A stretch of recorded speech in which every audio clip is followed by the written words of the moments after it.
Sir, it's 6:59. So just let us. We are already live, I think. So just let us know when we can start.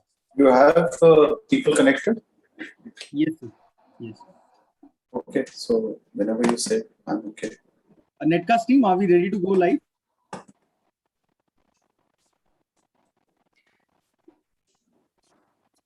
Okay. I think.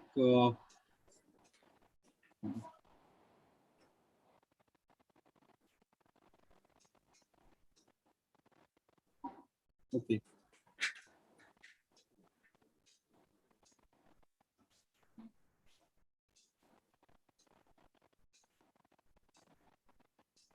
So, a very good evening to all of you. I welcome all the respected attendees and the delegates program.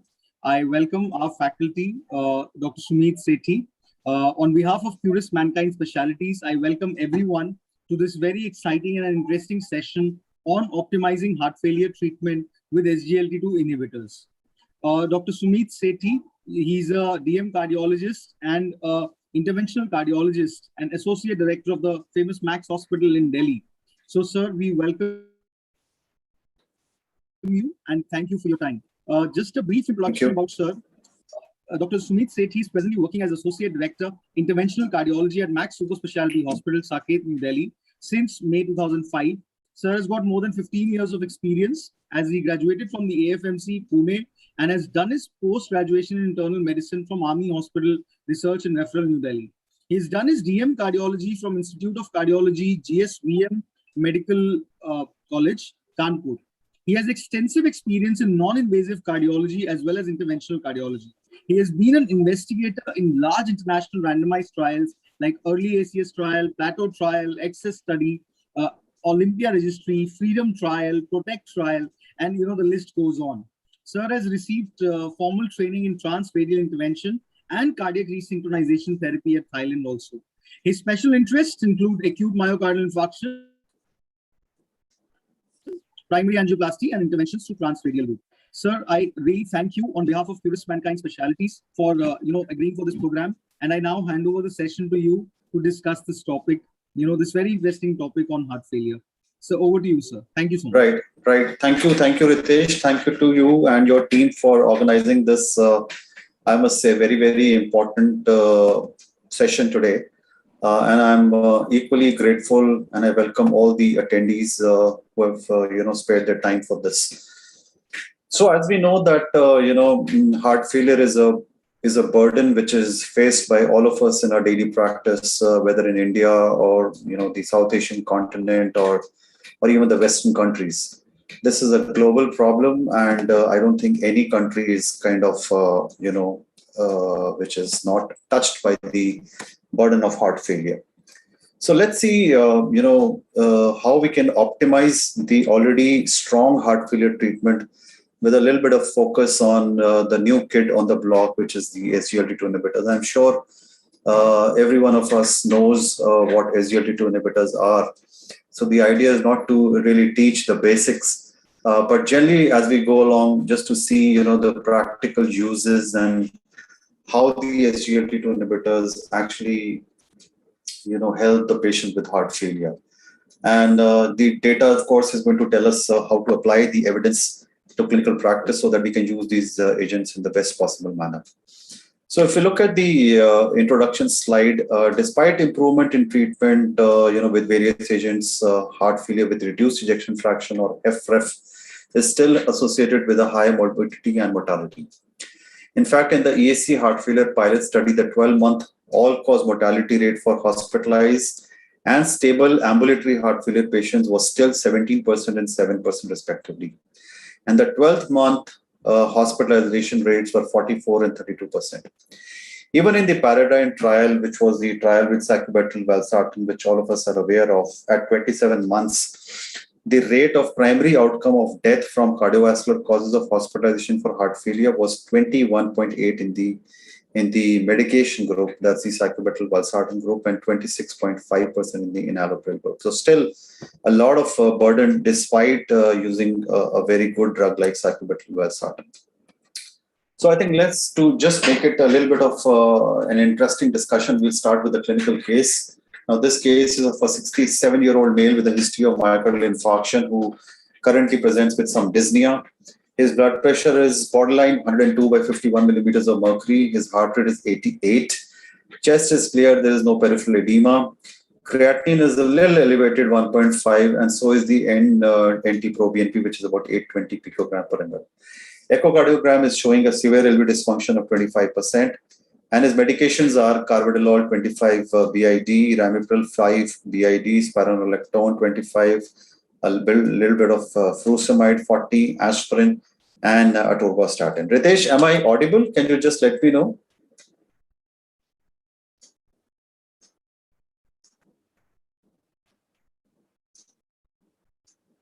Am I heard and seen well, Ritesh? Are the slides seen? I need a confirmation. If you are on mute, you will have to unmute. Yes, sir. Hello? Yes, sir. Can you hear me? Well, yes, we can hear you. All right. All right. Okay, so medications are the standard medications: carvedilol, ramipril, spironolactone, furosemide, aspirin, and atorvastatin. So now the clinical case question is that to reduce this patient's risk of hospitalization for heart failure and cardiovascular mortality, what is the best next treatment for him? Is it increase the furosemide dose? He's already on 40 milligram and he's having some dyspnea. Should we add sacubitril valsartan because his BP is by and large okay, 100 by 50? Or should we switch the ramipril, that is stop the ramipril and add sacubitril valsartan, even if the systolic BP is a little low, say less than 110? Or the last option is add a SGLT2 inhibitor. So to answer these questions, I think we'll just go through some slides, which actually show us that the all-cause mortality after a first event or in patients who have not had any event, if we see the mortality in a patient who's never had an event but is still a patient with congestive heart failure is 14%. If this patient has had intensification of therapy, his mortality increases to 32%. If he's already had an ED visit to the hospital, mortality is high, 30.8. And if patient has been hospitalized for heart failure, his the heart failure hospitalization goes to about 37.3%. So suggesting that despite a good therapy, his mortality is high, especially if he's had this intensification of therapy or ED visits. So we still haven't cured heart failure, as shown by this slide, which is showing the primary expanded composite endpoint of the paradigm trial, which was a composite of cardiovascular death, heart failure hospitalization, ED visit, or increased therapy.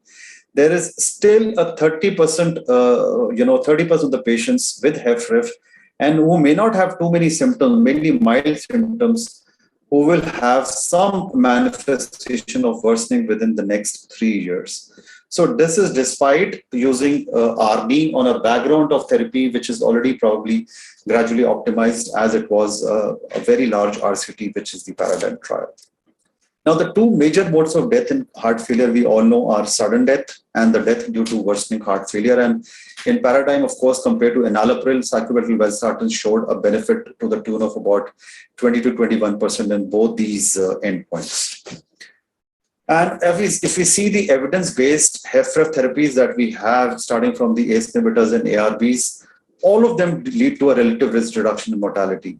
ACE inhibitors, ARBs by 17%, ARNI by 16%. This is a relative risk.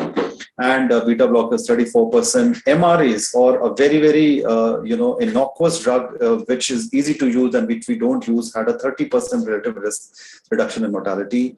SGLT2 inhibitors on top of all this had a 17% relative risk reduction. Hydralazine nitrate, I'm a little amazed at this figure of 43%, but probably the data is from self-identified African Americans, in which this particular drug actually helps a lot. And of course, then you have the device therapy when the patient is really, at the end stage heart disease, of his life, when CRT and ICDs, etc. are used. So the number needed to treat for reduction in mortality is very good in all these agents. So we do have a large number of drugs for HFrEF, but despite that, the mortality is high, and as we go along, we'll see what is the reason for that. So if we look at this question, which of the following assumptions regarding the efficacy and safety data of SGLT2 inhibitors in randomized trials, including patients with heart failure with ejection fraction, which is reduced, is true? First, they reduce the combination of hospitalization for heart failure and cardiovascular death. They failed to reduce total mortality. The improvement of quality of life on treatment was higher in younger subjects, and SGLT2 inhibitors were associated with a higher decrease of eGFR. So we all know that the SGLT2 inhibitors are very beneficial drugs for diabetic patients and even in non-diabetic patients with HFrEF. And they also benefit renal endpoints to a large degree. So obviously, they don't lead to a higher decrease of GFR. In fact, they prolong or maintain the GFR over time. The quality of life is consistent in all the subjects, whether it's younger or elderly. They do reduce mortality in HFrEF patients. And the correct statement is that they reduce the combination of hospitalization for heart failure and cardiovascular mortality. Now, this is the 2019 European Society of Cardiology guideline, ESC guidelines, and the 2019 ADA guidelines for the study of diabetes consensus report, which address the use of SGLT2 inhibitors in patients with diabetes and cardiovascular disease. So what are the indications of SGLT2 inhibitors in these guidelines? Are they indicated only in patients already on metformin? Are they only indicated in diabetes associated with CKD? Are they recommended in type 2 diabetes associated with heart failure, or they are indicated only in heart failure with preserved ejection fraction? So we now have some data that empagliflozin, etc., may work a little bit in preserved ejection fraction. Of course, the other trials are also awaited. We know now that SGLT2 inhibitors may be started in metformin naive patients. They may not be on metformin, but if they are a good candidate for SGLT2 inhibitors, then these classes of drugs can be started straight away. And of course, they are not only indicated in diabetes with diabetes with CKD. They are indicated in diabetes per se, diabetes with established atherosclerotic cardiovascular disease, or diabetic with multiple risk factors for ASCVD, and of course, in a reduced ejection fraction, whether the patient is a diabetic or a non-diabetic. And the correct statement again in this slide would be that they're recommended in diabetes associated with heart failure, especially reduced ejection fraction. So the next question which I would like to ask the new attendees and our dear friends is that how confident are you right now in your ability to use SGLT2 inhibitors appropriately in patients with HFrEF? So are we like not confident completely? Some of us may be slightly confident.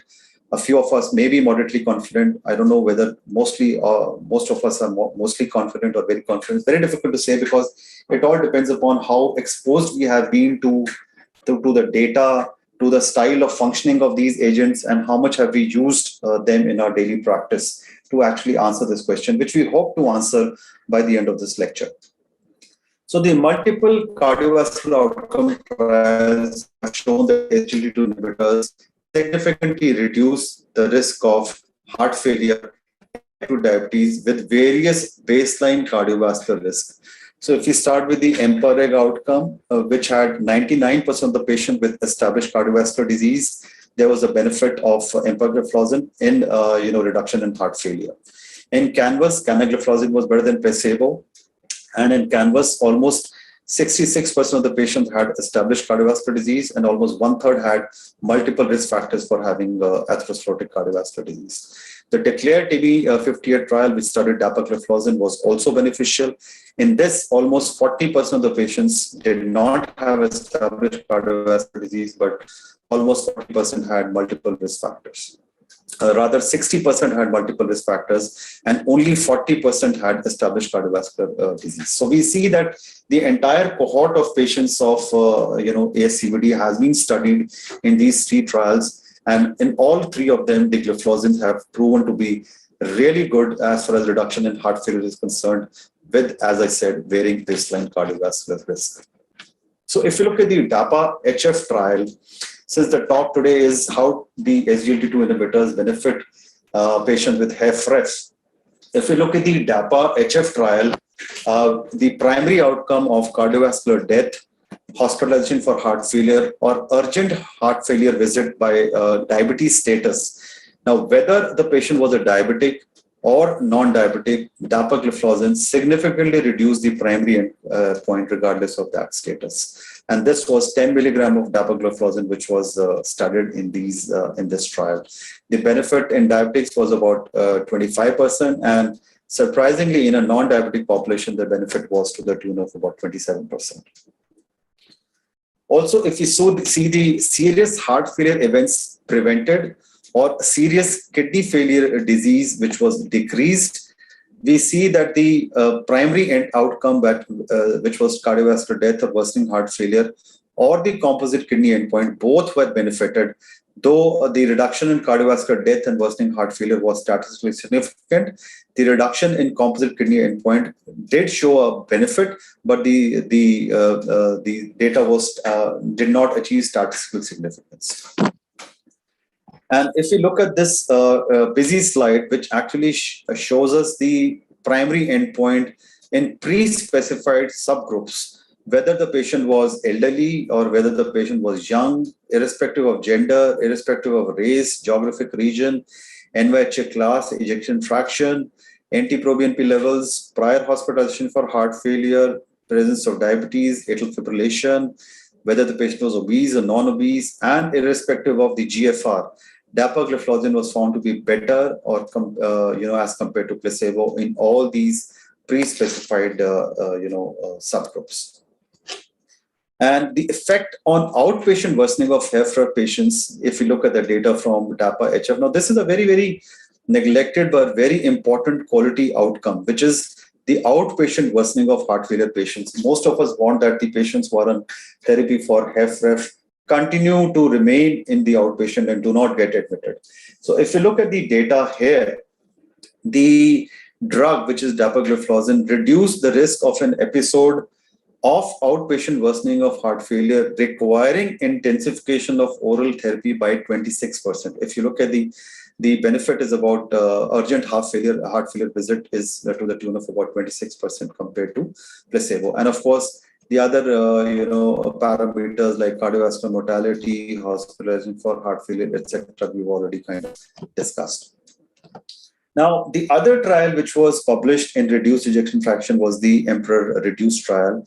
And if we look at, because both of them used dapagliflozin and empagliflozin, both of them used, the trial was studied in non-diabetic or diabetic HFrEF population. So obviously, it becomes imperative for us to actually just see the design of these two trials. Most of these, criteria or the parameters were equally matched between both the trials.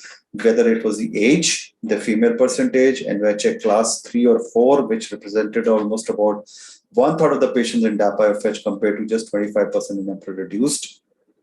Baseline ejection fraction was severely reduced, 31 and 27%. NT-proBNP levels were elevated. AF was present in 40% of the patients. Diabetes history in almost half. eGFR was equally sort of reduced, 66 to 62%. And the good thing was that in both these trials, the background therapy for heart failure, whether it was beta blockers, RAS blockers, or MRAs, was very high, 96, 94, 71%, and ARNI use was to the tune of about 11%. A few percentage of patients, about 26%, required ICT and about 7.5% cardiac resynchronization therapy. So we can see that these were both large trials, almost studied more than 3,500 to 4,800 patients, and therefore the data also was expected to be almost similar, or maybe just a little bit different from each other. Now, if we see in ambulatory patients with HFrEF, patients with and without diabetes mellitus, the endpoint, which is cardiovascular mortality and worsening heart failure event, both similar endpoints.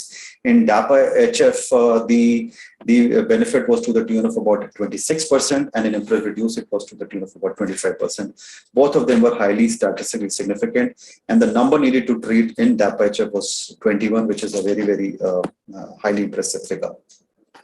Now, besides, of course, both the trials being studied separately, we have the meta-analysis of the IMPRES-reduced and DAPA-HF trials, which highlight the benefit of SGLT2 inhibitors in HFrEF. And if we see the meta-analysis, whether it was all-cause mortality, cardiovascular mortality, or the first hospitalization for heart failure or cardiovascular death, there was similar benefit in in the meta-analysis with and without type 2 diabetes in both the trials. So now coming to DAPA-HF secondary outcomes, whether it was cardiovascular death or hospitalization for heart failure, or even all-cause mortality, which is a very hard clinical endpoint, there was a significant reduction in the risk of secondary composite outcome, as well as the all-cause mortality with dapagliflozin compared with placebo.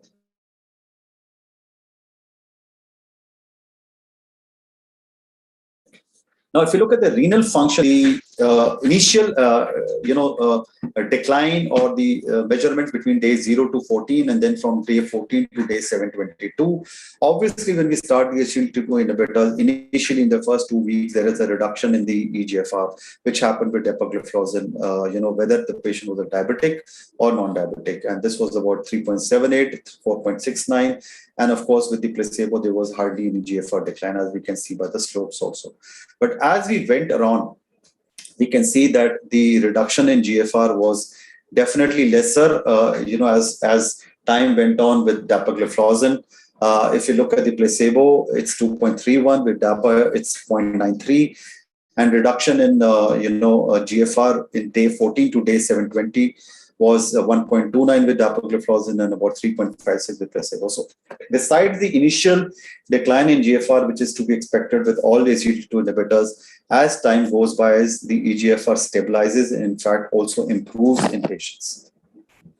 If we look at the secondary composite outcome, which is a sustained more than 50% eGFR decline, end-stage development of end-stage renal disease or a renal mortality, the benefit with dapagliflozin was quite impressive, 142 events compared to 243 events with placebo. And this was, of course, highly statistically significant as well. Now, what is the safety data in patients with HFrEF and DAPA-HF? The discontinuation rate with placebo and dapagliflozin were almost similar.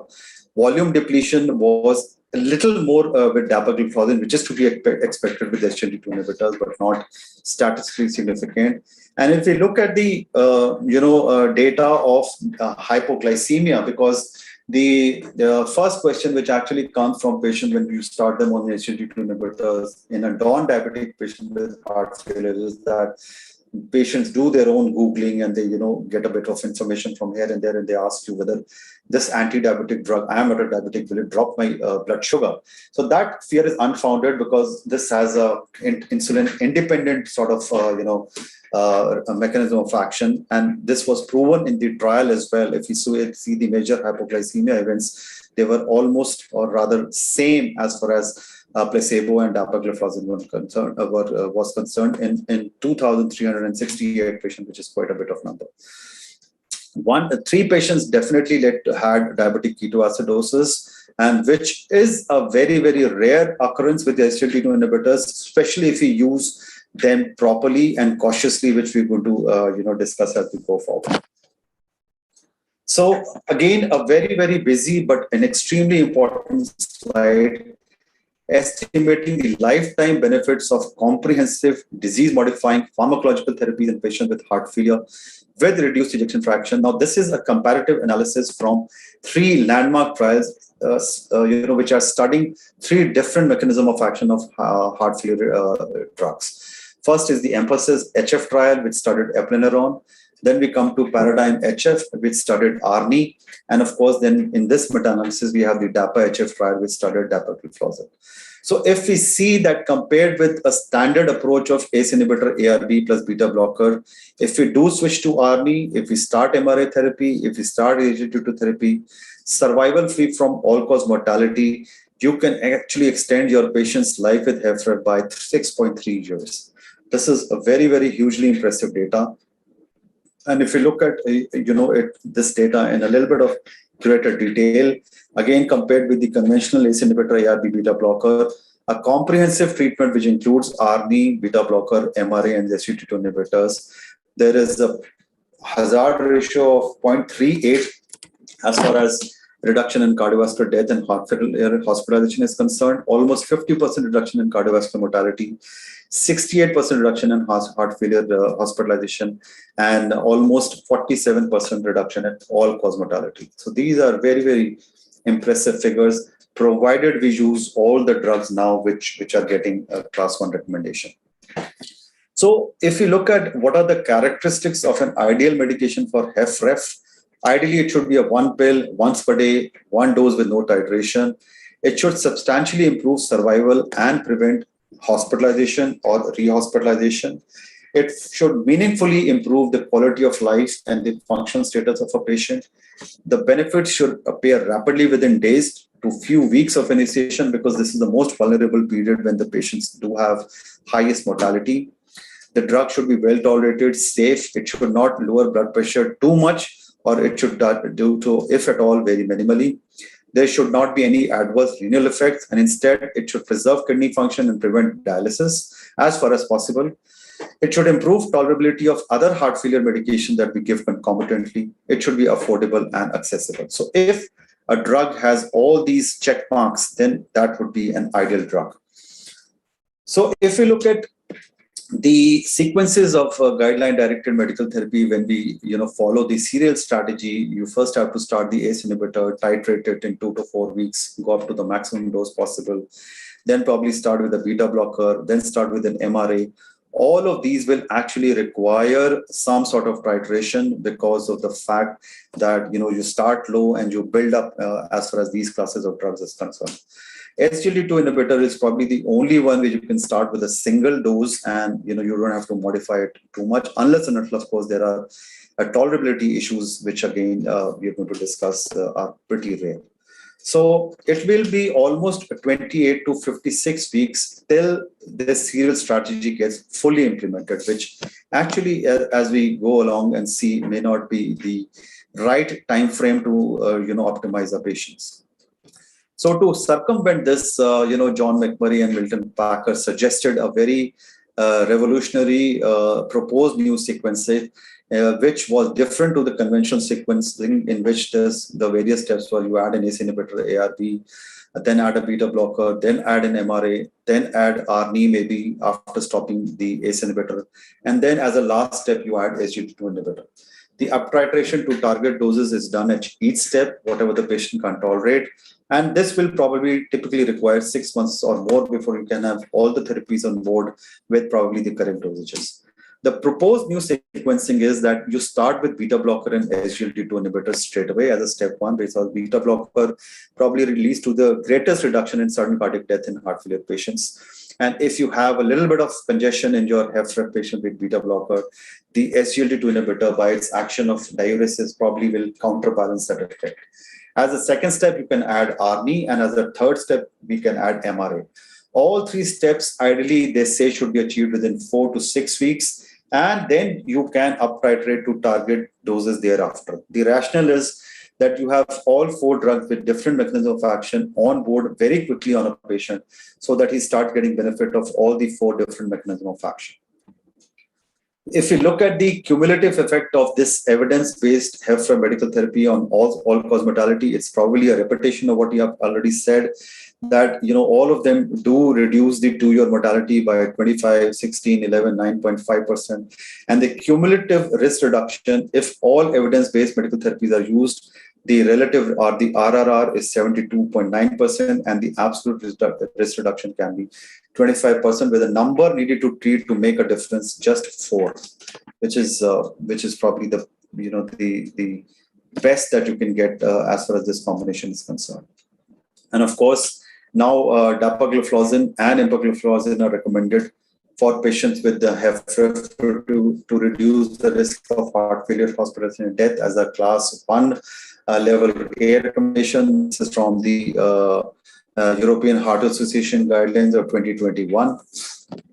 And if we look at the Canadian guidelines, which was probably the first major heart failure guideline in 2021, which gave initial standard therapy a role to SGLT2 inhibitor, along with ACE inhibitor, ARB, ARNI, beta blockers, and MRA. And of course, this was implemented in April 2021. Of course, they said that initiate standard therapies as soon as possible, titrate every 2 weeks. And though this was the strategy which was mentioning the stepping up to be done over 3 to 6 months, none of the guidelines so far have recommended the revolutionary or the very quick optimization suggested by Milton and Packer, but that is something that we have to assess in our daily practice and see whether we are able to do that in our patients.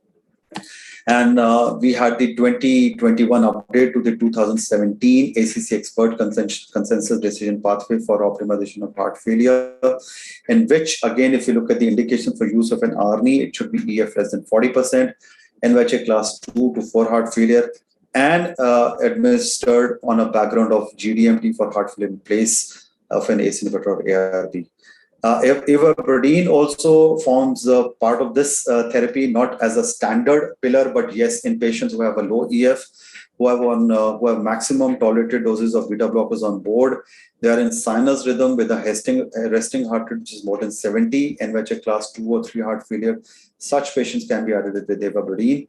And the indications for use of an SGLT2 inhibitor are again HFrEF less than 40%, with or without diabetes, NYHA class 2 to 4, and administered in conjunction with a background of GDMT for heart failure. Unfortunately, there is no one medication that we can say works for all. All of them have to be added, either sequentially or in combinations, so that these 4 pillars of therapy can be on board quickly. Of course, as far as SGLT2 inhibitors, they are drugs which have to be handled cautiously, and there can be certain contraindications as well, which we have to keep it in mind.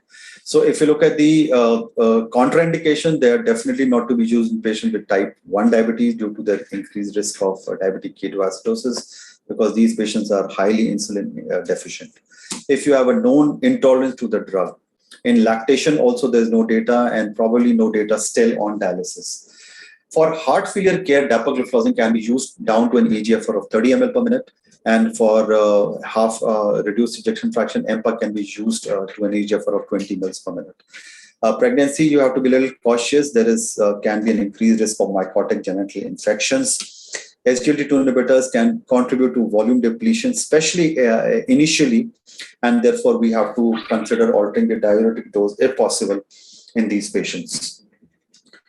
Ketoacidosis in patients with diabetes, if it does occur, or to prevent it, you have to temporarily hold the drug ideally 3 to 4 days before a scheduled surgery to avoid potential risk of ketoacidosis. And acute kidney injury and impairment in renal function, if it is there, which is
I think I got disconnected in the middle. Is that right?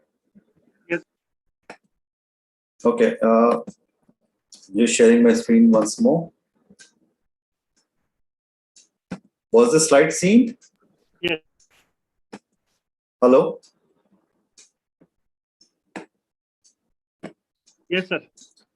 Okay. So now, if we then come to this question that should we use the SGLT2 inhibitor early or even first? The benefits, of course, are single dose, no titration, can be started in hospital or on an OPD basis. The benefits are seen early within 28 days. Outstanding tolerability, at least in majority of the patients. Negligible effect on blood pressure.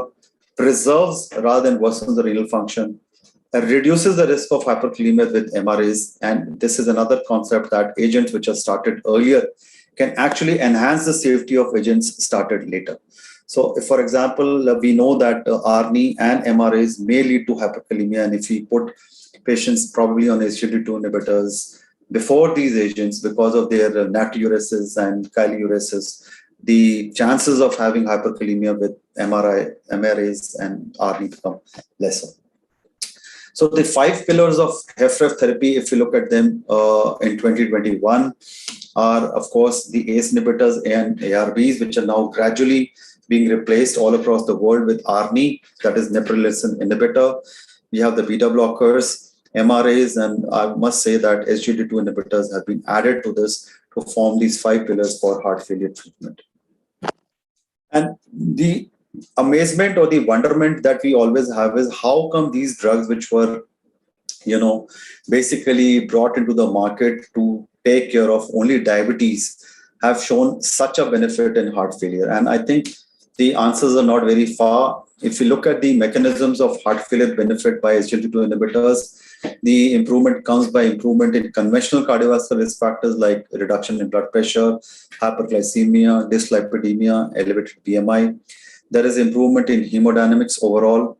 There are beneficial natriuretic effects, reduced cardiac and renal adverse remodeling, use of more efficient metabolic substrates like ketones in the heart for the various functions of the body, inhibition of hormone dysregulation, ion channel inhibition, and of course the anti-inflammatory and antioxidant effects. So if we say, if I have to add in summary, that when added to a standard of care for HFrEF, SGLT2 inhibitors with dapagliflozin reduced the all-cause and cardiovascular mortality, the risk of hospitalization for heart failure, serious adverse kidney outcomes, and the evidence that we have from DAPA-HF establishes a solid evidence base confirming an important role of dapagliflozin in reducing all-cause and cardiovascular mortality in HFrEF. The benefits are seen regardless of age, sex, and irrespective of the presence or absence of diabetes or treatment with an ARNI already there. And of course, in this trial, as already stated, dapagliflozin was well tolerated and there was no excess of any adverse events compared to placebo. So now if we go back to our question of how confident are you right now in your ability to use SGLT2 inhibitors appropriately in patients with HFrEF, I'm sure that from non-confident and slightly confident, we may have improved, or we may have come to maybe a situation where we are moderately confident and mostly confident, even if we are not very confident, which obviously will come as we use more and more of dapagliflozin in our patients with HFrEF as we go along. Thank you for your kind attention, and I think we'll be happy to take any questions if there are any.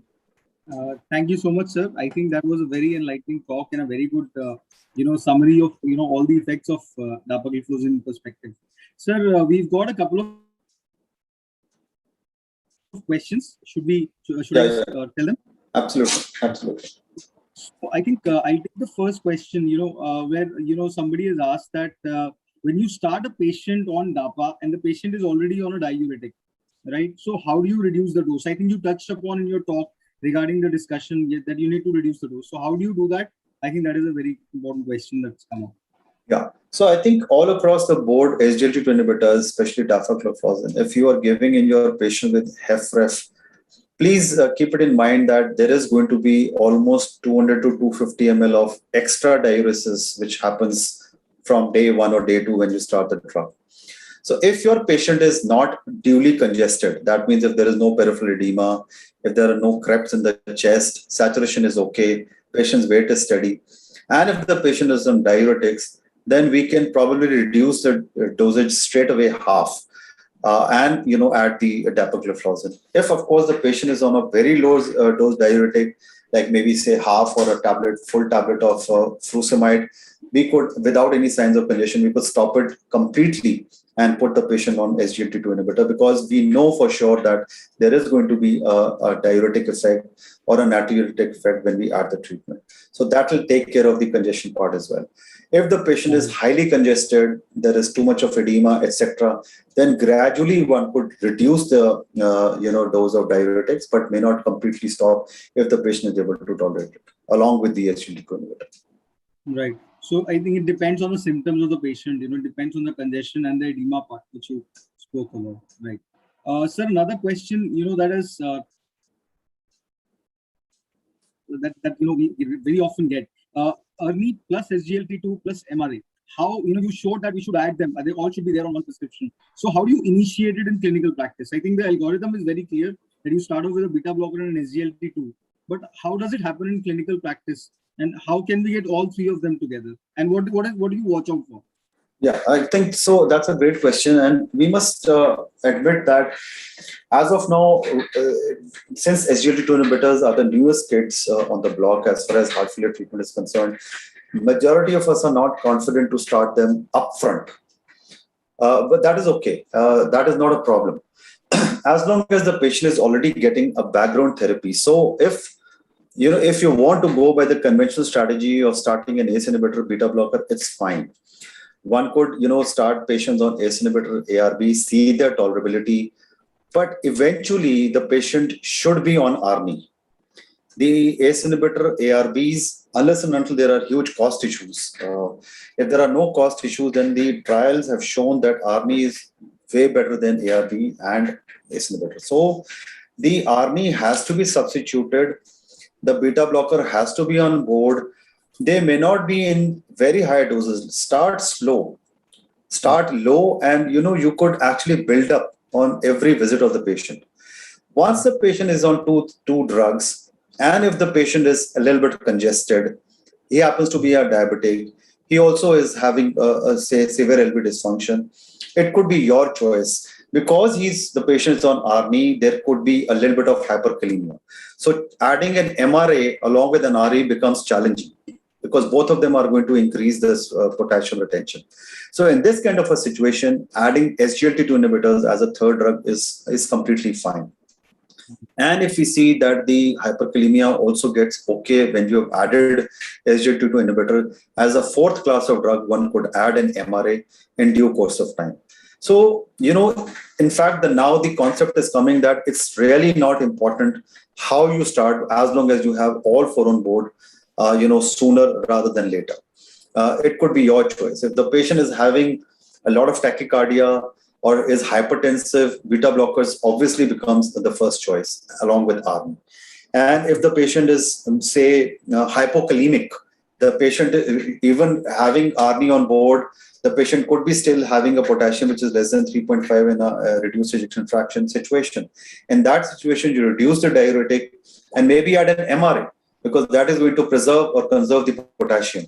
And once you have achieved the step of the step of ARNI, MRA, and beta blocker, as a fourth agent, you could go on to SGLT2 inhibitors. The idea is not to miss any of these classes unless and until the patient is not able to tolerate for whatever reason. For example, if the patient has had a huge pyelonephritis kind of a situation, we know that he's not a good candidate for SGLT2 inhibitor.